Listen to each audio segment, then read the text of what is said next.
Professor Satyendra Bose did his famous work in 1924 when he was teaching physics at the University of Dhaka, which was established in 1921. He was one of the first appointees there. He was a reader. And he was struggling to explain quantum theory to his students. And it is through that effort to understand what was going on that he discovered what is now known as Bose statistics. And we are celebrating, we've just completed 100 years of Bose statistics. I will try and explain to you in simple terms what the situation was when he was trying to teach quantum theory in Dhaka and what was his solution to the problem.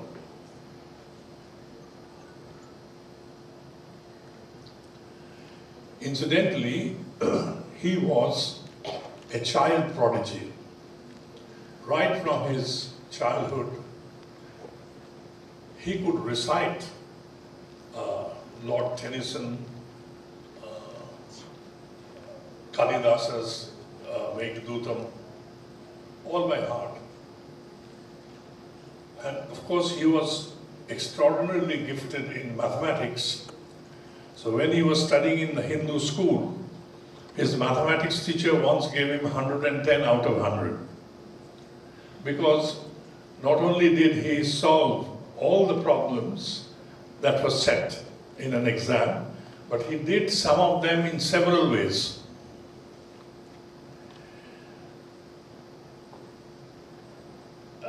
He was supposed to do his school final, at that time I think it was called entrance exam, but he had to skip 1 year because he had chicken pox. Now that was a fortunate incident in some way, because the following year when he entered Presidency College, then he found among his batchmates Meghnad Saha, Gyan Chandra Ghosh, Gyanendra Mukherjee, and many others. Now I think it is more or less agreed that in the entire history of Calcutta University, that was the most brilliant batch ever. Here is a picture. You can see J.C. Bose seated in the middle. That's J.C. Bose. That is S.N. Bose. That is D.M. Bose. Devendranath Bose was a nephew of Sir Jagadish Chandra Bose. He was also a very famous scientist. He was the director of the Bose Institute for many years. And then this is Nikhil Ranjan Sen, another brilliant mathematician. I do not know who they are, but this is, of course, Gyan Chandra Ghosh, Sir J.C. Ghosh. He is the founder, director of IIT Kharagpur. Also, he was the director of the Indian Institute of Science, Bengal. He was a very famous chemist, and this is Meghnad Saha. What a batch.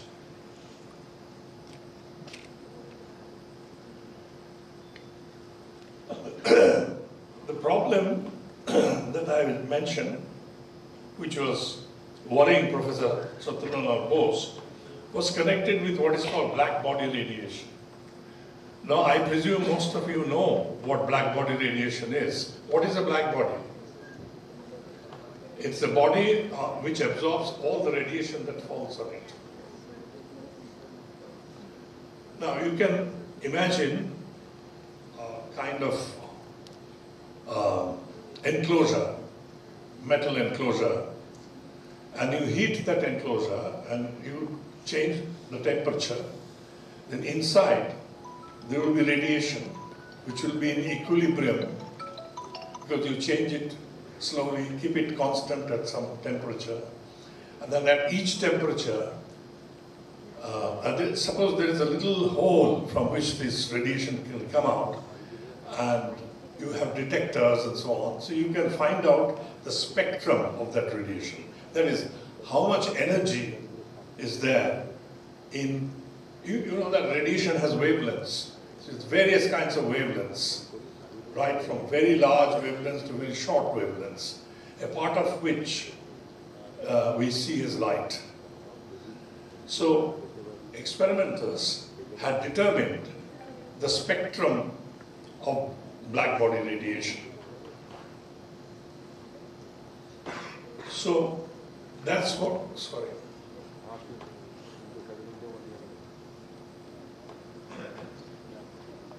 That's what it looks like. This is the wavelength, that's larger and larger wavelengths, and this is the spectral radiance, this kind of intensity of the light or the radiation. Now, as you can see, when the temperature is around 3000 Kelvin, the curve is like this. You increase it to 4000, it's like this, that's green. Then if you make it even higher, it's like that. And then it drops. Now this is the surprising part, which was found out by experimental physicists towards the end of the 19th century, 1899.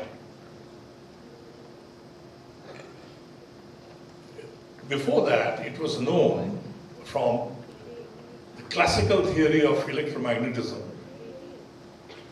which was worked out by Maxwell, that the intensity should go like this. That is, the shorter the wavelength or higher the energy, the more intense will be the radiation, and it will become infinite. Now this was known as ultraviolet catastrophe. Now how can a body, a finite body, emit infinite amount of energy? That's not possible. But classical electromagnetic theory had predicted that, and it was worked out by a very famous, two very famous British physicists, Jeans and Lord Rayleigh-Jeans. This is the curve, which is a classical theory curve, worked out by Rayleigh and Jeans. Now, this had already shown that there was something wrong with the classical theory. Fortunately, the experiments didn't behave absurdly. There was a cutoff. And Rubens, one of those famous German scientists who were working on this problem, went and met Max Planck. You must have all heard of Planck.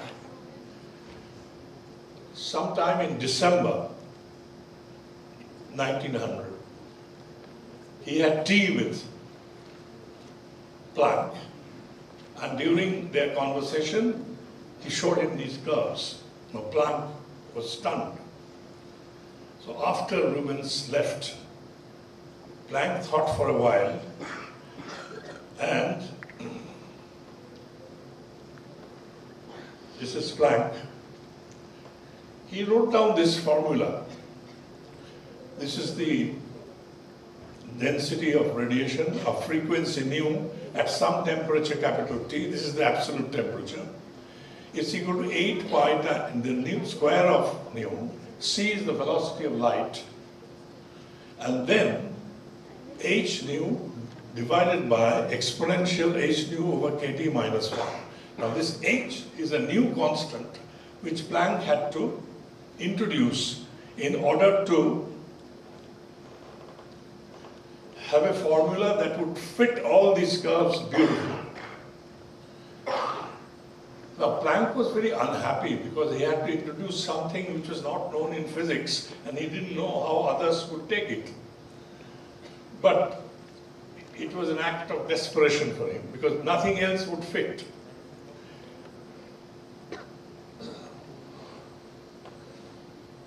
So then the question came, how can you derive this formula? What is the underlying physics from which one can derive this formula? This was the problem of derivation of Planck's law. Now you would notice I have put a bracket here to show that this consists of two factors. This is the first factor, this is the second factor. Now the second factor explicitly contains the Planck constant, h. And it has this peculiar form. And we want to somehow explain how this arises.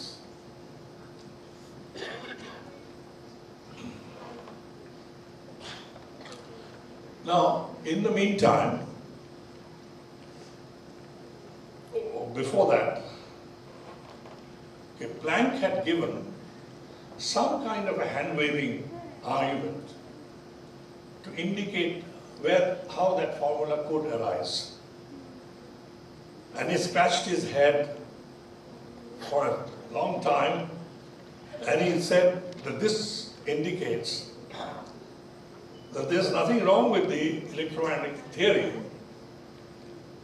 but matter, the material atoms and molecules of that container which has the radiation inside, they cannot absorb or emit radiation continuously, but only in discrete amounts given by h nu. Energy does not vary continuously with the frequency, but it's given as packets, which he called quanta, packets of energy. So the material is such that it can only absorb h nu, or 2h nu, or 3h nu, or 4h nu, etc.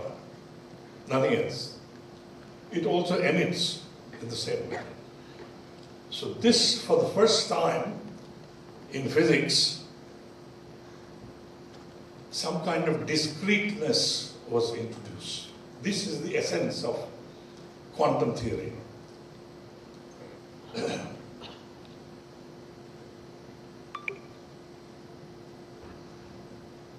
Now in 1905, as you know, Einstein wrote several papers which completely changed the face of physics forever. Such a thing happened 300-400 years ago when Newton also solved a lot of problems within six months. I'll tell you a little story, you might find it interesting. Newton was then studying in Cambridge University. And then there was a bubonic plague, due to which all universities in the UK, or in England in those days, were closed for 18 months. So Newton came back and stayed with his mother in a village called Woolsthorpe in England. I've been there, I've seen that house. It has an apple tree also. So, in those 18 months, Newton wrote later, I was in the prime of my inventions. He did that famous experiment with light, when he split light into the 7 colors, recombined them and all that. He also came up with the theory of gravitation, he wrote down the force between any two masses in the universe. You all know this.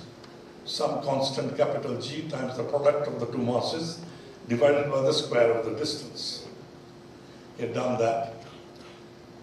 He invented calculus. He solved the binomial theorem, etc., etc., etc. So that year was called Newton's miraculous year.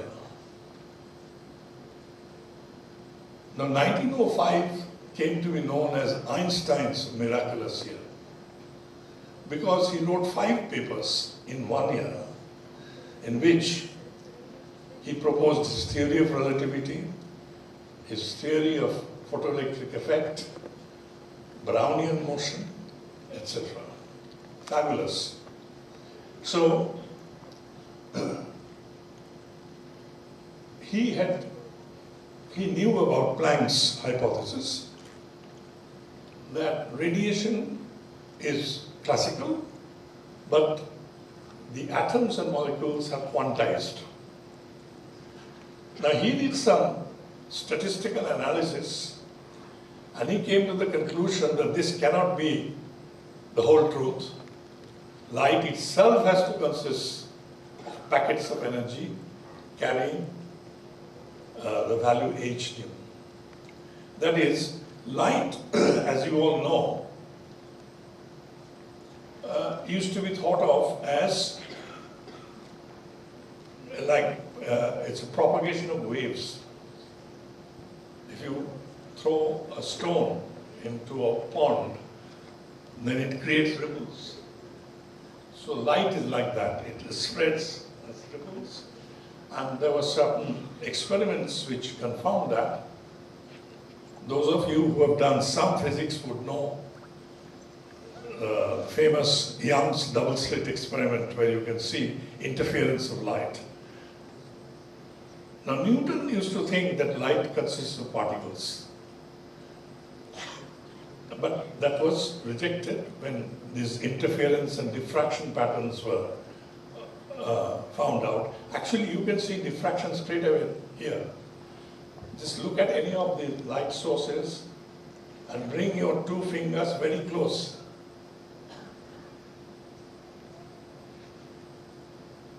You will see some dark fringes, the light is bent away. That is diffraction. That can only happen if light consists of waves.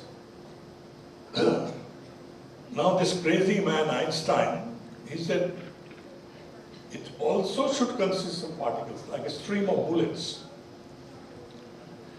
He called them light quanta. We call them photons today. Now, you know, Rabindranath Tagore wrote a book on science. Do you know? None of you know. It's called Vishwa Parichaya. In it, he coined a Bengali word for photons. Jyotish Kana. Beautiful. So you have Jyotish Kana. And as proof of his idea that light consists of photons, he applied this idea to explain the photoelectric effect.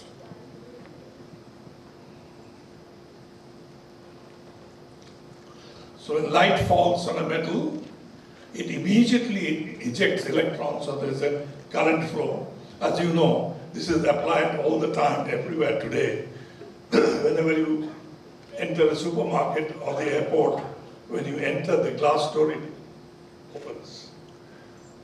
That is because you are shielding the light falling on it and stopping the current. So there is a device which opens it. As soon as you have gone, the current starts flowing again, the door closes. So that's the photoelectric effect. But in spite of that, scientists were very skeptical of this idea. So this is a crazy idea, this can't be true.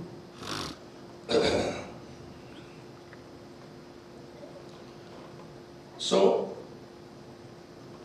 Einstein's idea was somehow that, you see, this is the interference patterns when two waves interfere with each other. Wherever the two crests or two troughs meet, they enhance each other. But whenever a trough meets a crest meets a trough, they cancel out. So that creates an interference pattern. That cannot happen with particles. Two particles just can't cancel each other or enhance each other. It doesn't make any sense. However, this came to be known as the wave-particle duality. This forms one of the most basic concepts in today's physics, which is quantum physics. Wave-particle dualism.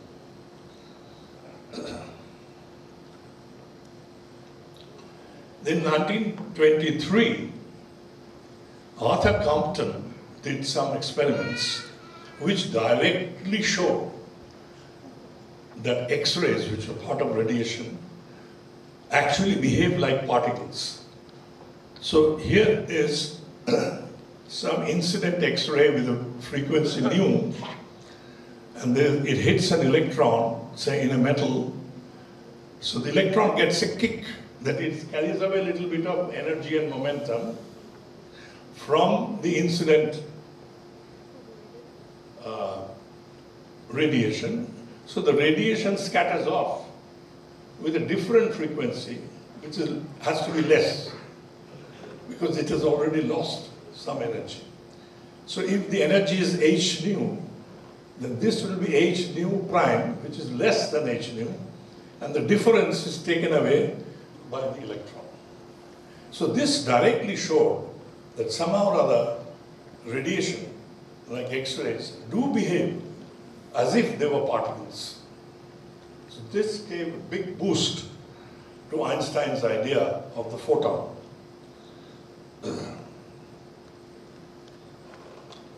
Let me drink a little water.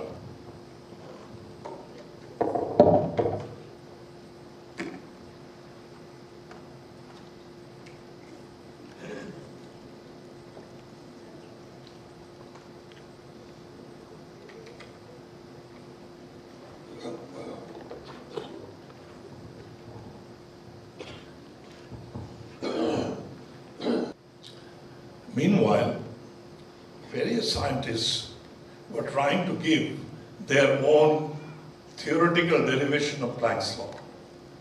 The first one was given by Planck himself.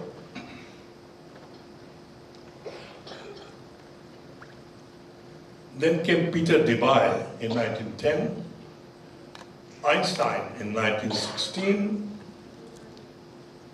Wolfgang Pauli, you must have heard of Pauli's exclusion principle. He gave a derivation in 1923. And then Einstein and Ehrenfest, they gave another derivation in 1923. So this was the situation in which S.N. Bose was trying to teach Planck's law and so on to his students in Dhaka. And he was totally confused. So many ways of deriving the same formula, which is the correct way. Also,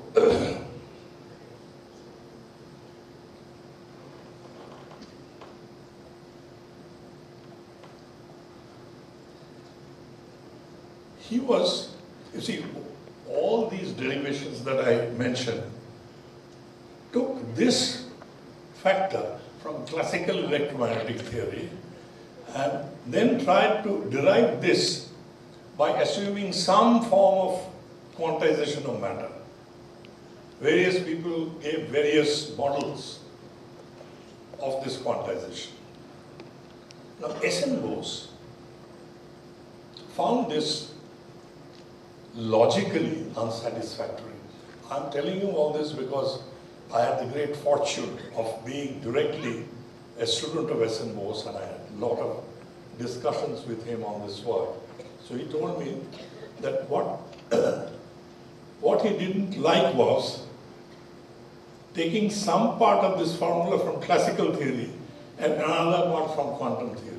He thought that there should be one derivation, the whole thing should come out from quantum theory, which meant that this part had to be given a quantum theoretic derivation. And that's what he did. Now, I don't want to go into the details of it. You will learn.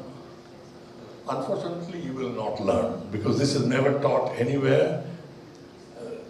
No textbooks mentions all these things. They just present Bose's formula and that's it, and you have to just learn it. I wish in India we change this and start teaching actually what Bose did, because then you learn much more. But today, I'm afraid that there will be many people who will not enjoy going through the mathematics. So I will not do that. But believe me, what he did was he gave a quantum theoretic derivation of this factor, but the factor he got was not quite 8 pi nu square by c cube, but 4 pi nu square by c cube. There was a factor of 2 which was missing. And there's a fantastic tale behind this, which I'll tell you. Now, while doing that,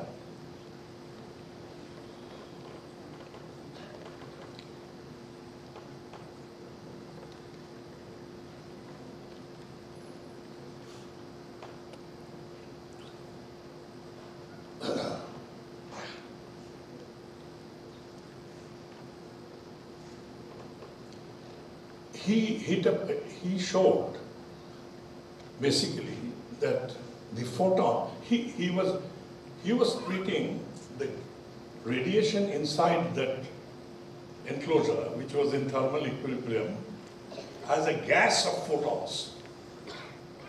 So he worked out the statistical mechanics of that gas.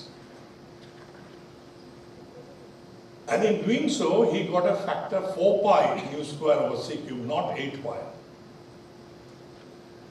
So when he told me one day, he said, I want to tell you something.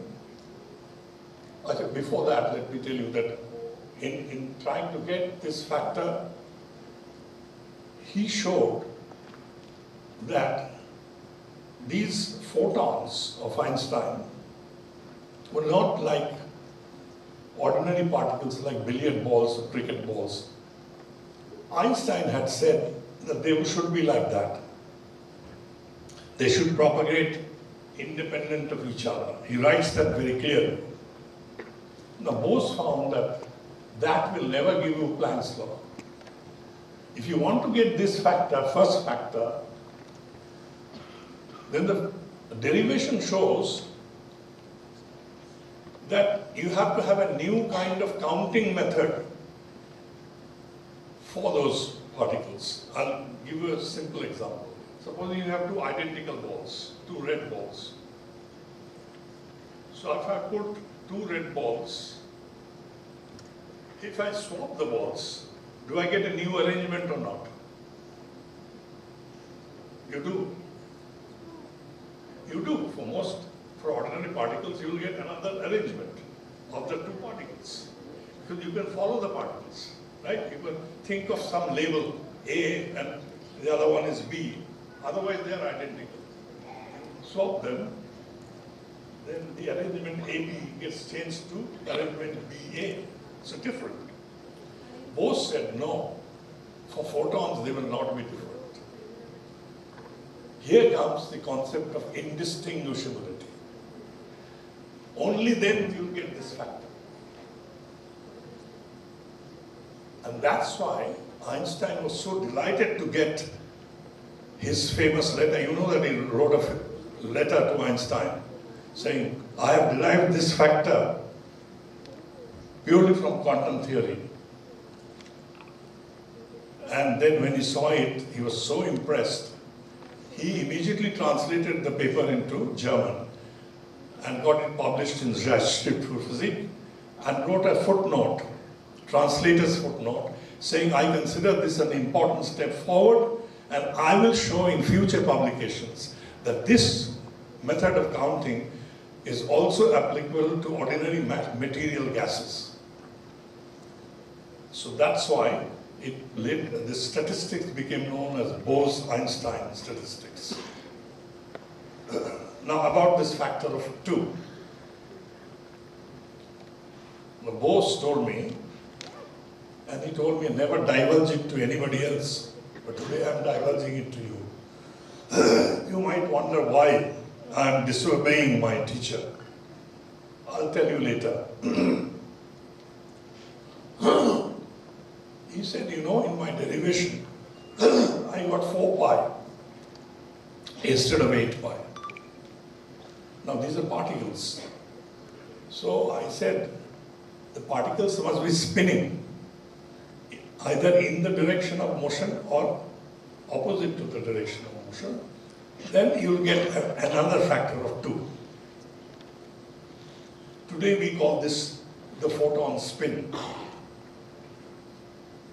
But then he said to me, I think most of you will know Bengali. So he said to me, Budo kete dile. The old man crossed it out. And if you actually read the translation, the German version, you will see there is a little bit of hesitation. It said, he gets a factor of 4 pi and then says, another factor of 2 seems to be required. Einstein was very, nervous about this because he also could not think of photon spin. But he knew that light had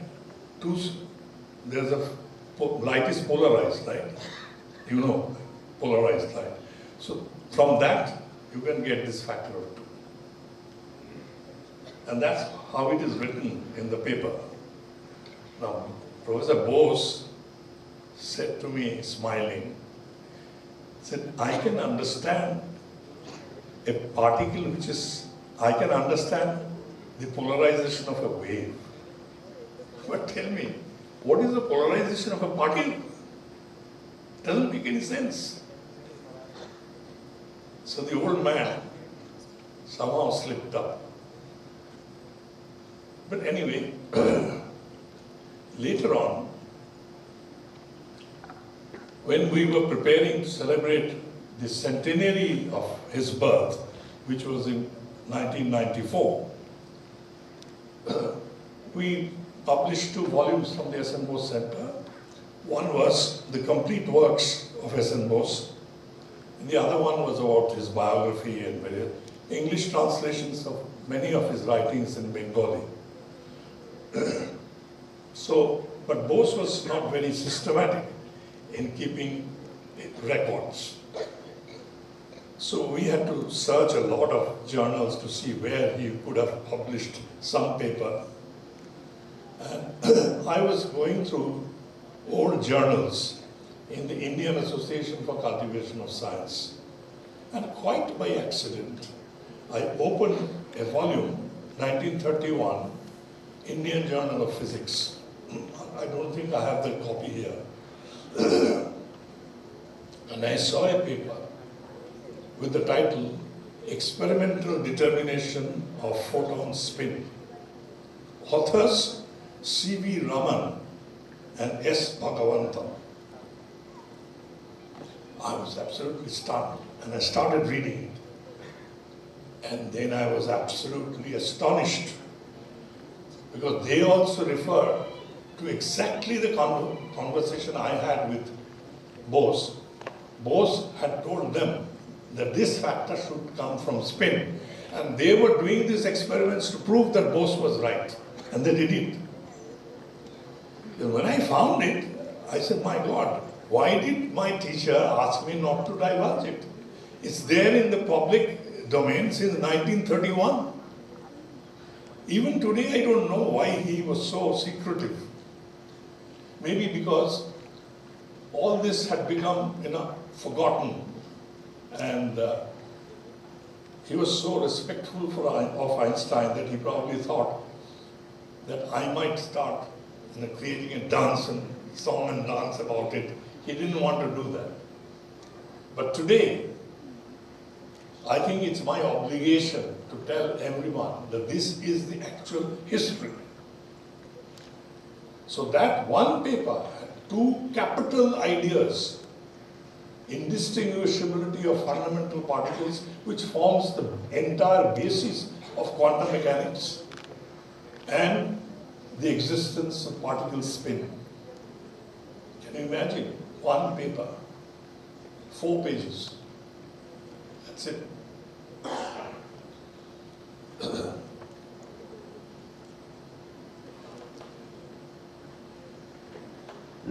So, as you all know, Einstein applied Bose's ideas to material atoms, and he found out that at very low temperatures, a Bose gas, that is a gas consisting of particles obeying Bose's statistics. Today you know that we call them bosons. A gas of bosons would all come down to the lowest energy level as you cool the gas.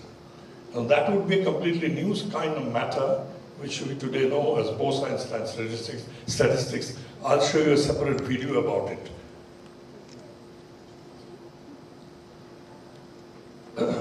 Now, the wave nature of material particles was soon actually discovered by Davison and Germer when they were doing some scattering experiments of electrons by crystals, and they saw a diffraction pattern. They got a Nobel Prize. So everybody now knew that not only light but also matter has this dual character of waves and particles. But then the question came, if material particles have some wave associated with them, what is the equation of motion for that wave? So this was being discussed in Europe, and the answer was finally written down by Erwin Schrödinger. Today, you know the Schrödinger equation, which forms the basis of quantum mechanics.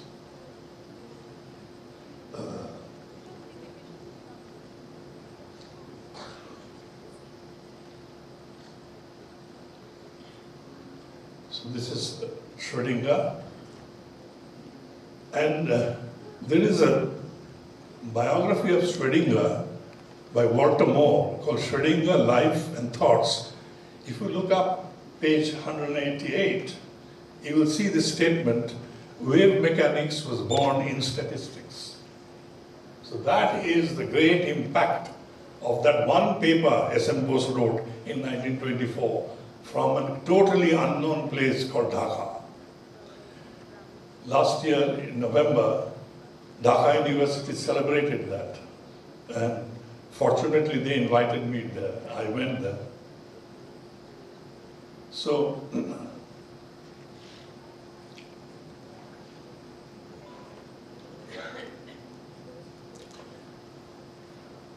as you know today,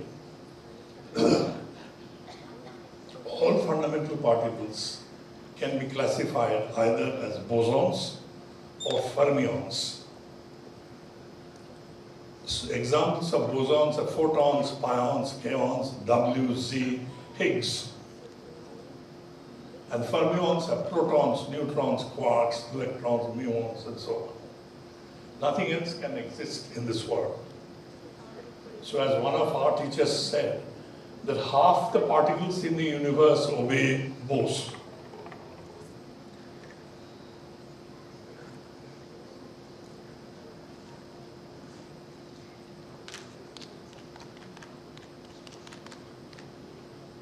So Bose-Einstein condensates were discovered, they were predicted in 1925 and discovered 70 years later, because people had to develop techniques for cooling down gases to nearly absolute zero.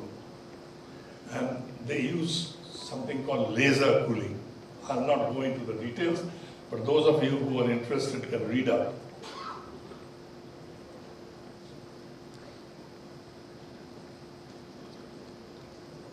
So,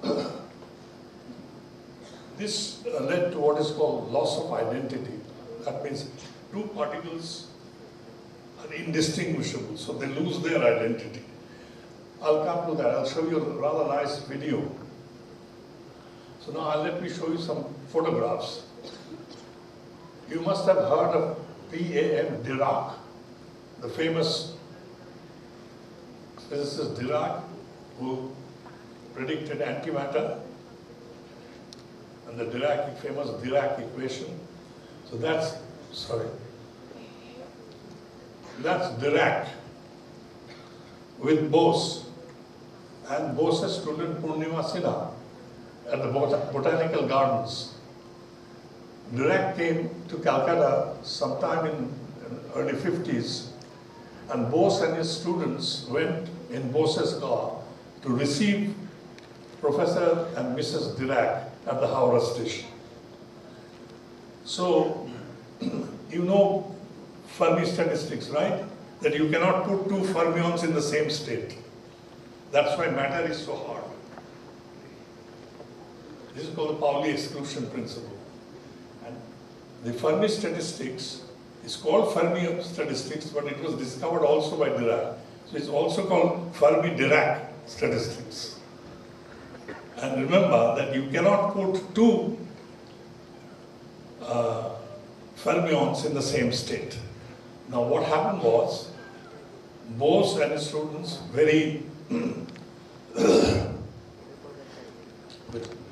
with great honor for Dirac, asked Dirac and Mr. Dirac to sit in the back seat, and they all crowded in the front seat.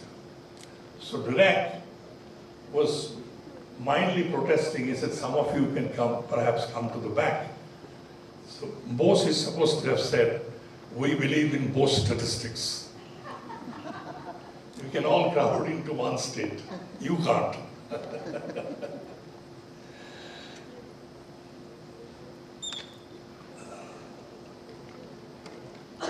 This is his house, 22 Ishwar Mill Lane, next to Scottish Church School. That is his family. You see his cat. He was very fond of cats. He would first feed the cats and then eat his lunch. That is when he came to visit me in our house. I was a young man at that time. And that was him as Vice Chancellor at Bharati, and Pandit Nehru came as the Chancellor. That is a picture with the great painter Jamini Roy. He was very friendly with a lot of artists and poets and so on. And here's another picture with the famous poet Vishnu Dey. And this is another picture with his friend Dilip Kumar Roy, who was a very famous singer of those days. This is with Chu En Lai, who had come to India, and he had gone to visit Shantiniketan when Professor Bose was the Chancellor, Vice Chancellor.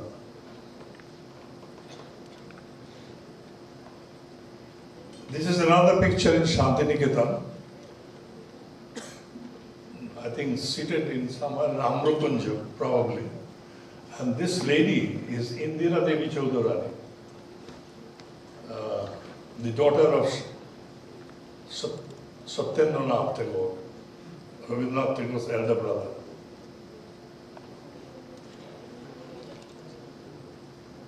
This is S.N. Bose playing the Esraj in Shantiniketan. This is the famous Shantidev Ghosh, who was a direct disciple of Rabindranath Tagore.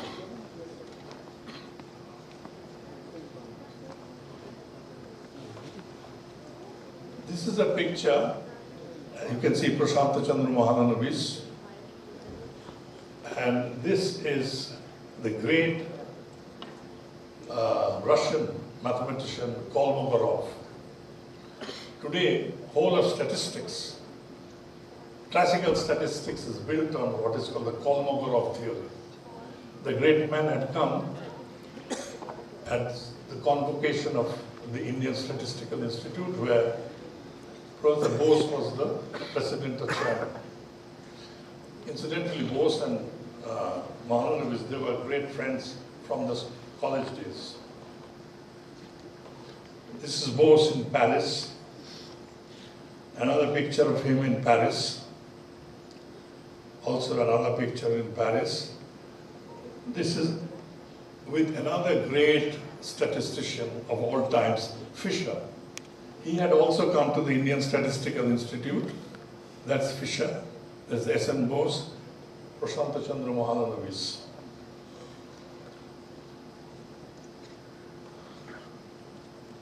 This is somewhere possibly in Shantiniketan with Fisher, Mahalanobis, and this is S.N. Bose relaxing.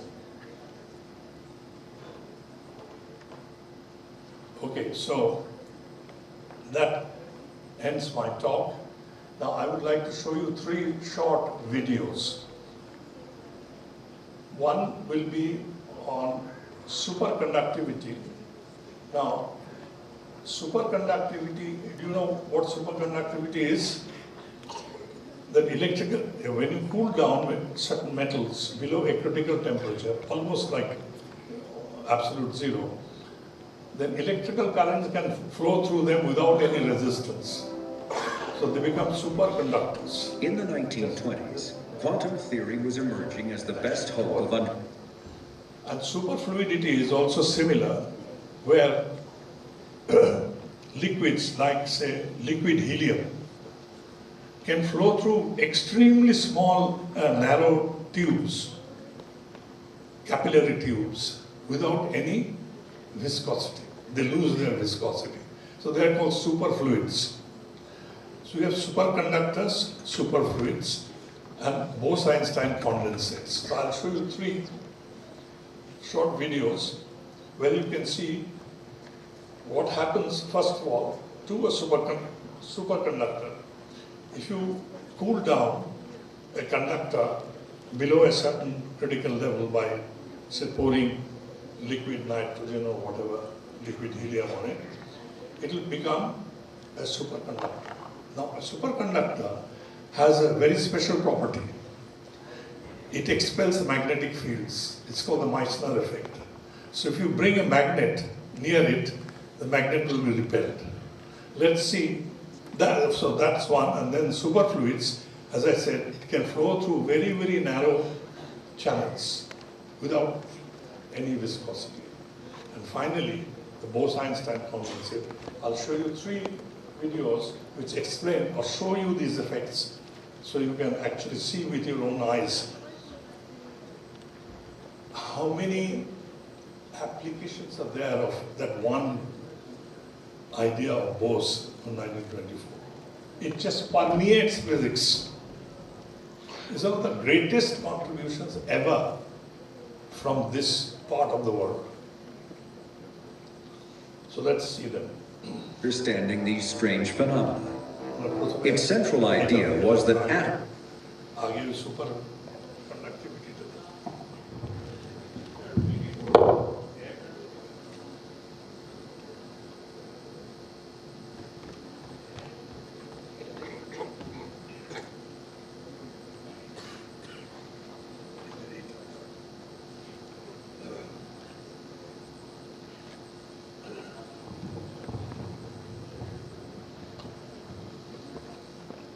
See, this is in the ordinary state. Ordinary, now it's being cooled. So it's now become a superconductor, and they will bring the magnet. Oh, okay. Okay. So we'll start from the beginning again. This is the magnet and another material which can become a superconductor. So when in the ordinary state, the magnet can sit on that material, but now it is being cooled, and it will become a superconductor. Now, when the magnet is brought there, this is what happens. So this is a clear sign that that black thing below has become a superconductor. Now, a superconductor can only be understood on the basis of Bose statistics, nothing else. And that theory of superconductivity was given in the 50s by Bardeen, Cooper, and Schrieffer. It's called the BCS theory. They showed how fermions pair, two electrons can pair to produce a spin-zero system, which is called a Cooper pair. And then they can all condense to the lowest state and it becomes a superconductor. That's what's happening here. Application of Bose's idea.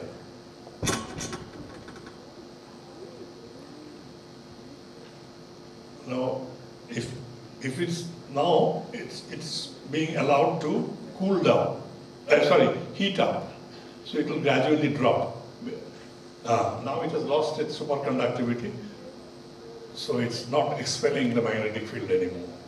Okay, the next one, that will be on superfluidity. That has audio in it, so you can listen to it.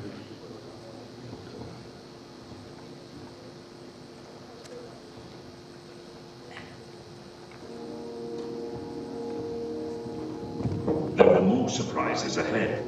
In the 1930s, another strange phenomenon was observed at even lower temperatures. This rapidly evaporating liquid helium cools until at 2 degrees above absolute zero, a dramatic transformation takes place. Suddenly, you see that the bubbling stops and that the surface of the liquid helium is completely still. The temperature is actually being lowered even further now, but nothing particularly is happening. Well, this is really one of the great phenomena in 20th century physics. The liquid helium had turned into a superfluid, which displays some really odd properties. Here I have a beaker with an unglazed ceramic bottom of ultrafine porosity. Ordinarily, this container with tiny pores can hold liquid helium.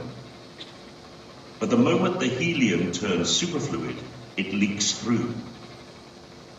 We call this kind of flow a superflow. Superfluid helium can do things we might have believed impossible.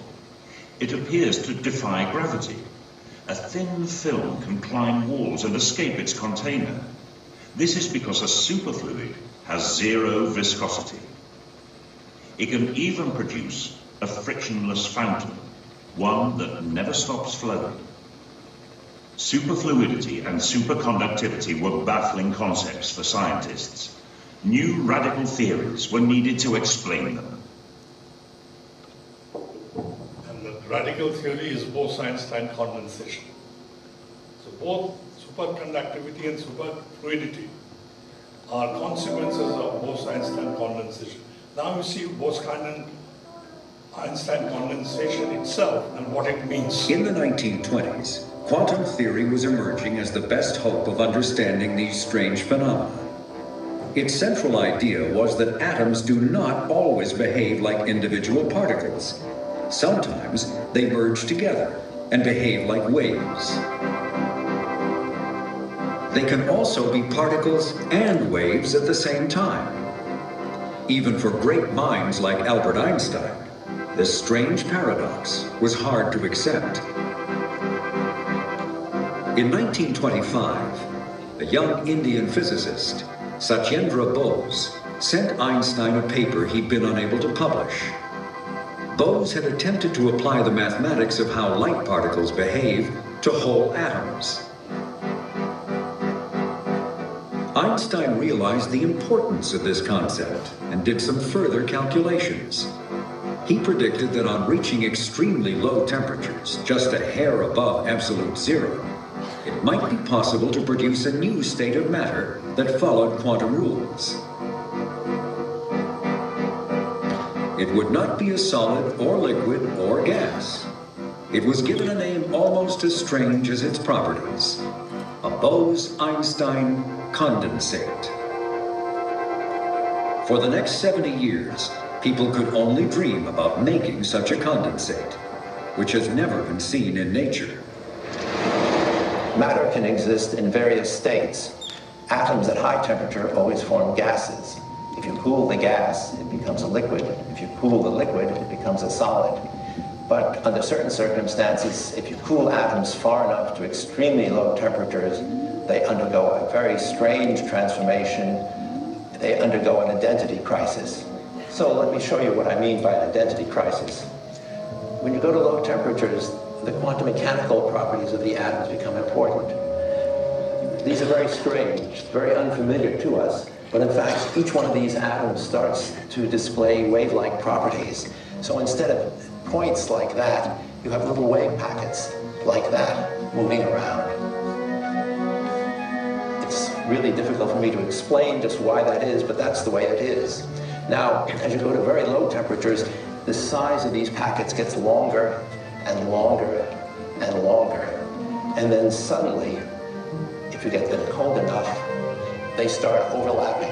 And when they overlap, the system behaves not like individual particles, but particles which have lost their identity. They all think they're everywhere. This little wave packet over here can't tell whether it's this one or that one or that one or that one or that one. It's there and it's there and it's there.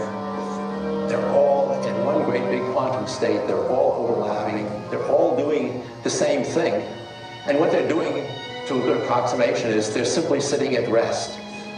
This Bose-Einstein condensate is very difficult to imagine or to visualize. I can imagine what it's like to be an atom running around gaily, freely, bouncing into things, sometimes going fast, sometimes going slow. But on the Bose condensate, I'm everywhere at once. I've lost my identity. I don't know who I am anymore. I'm at rest, and all the other atoms around at rest, but they're not other atoms around. We're all just one great big quantum system. There's nothing else like that in physics, and certainly not in human experience. So just to think about this causes me wonder and confusion. Thank you very much.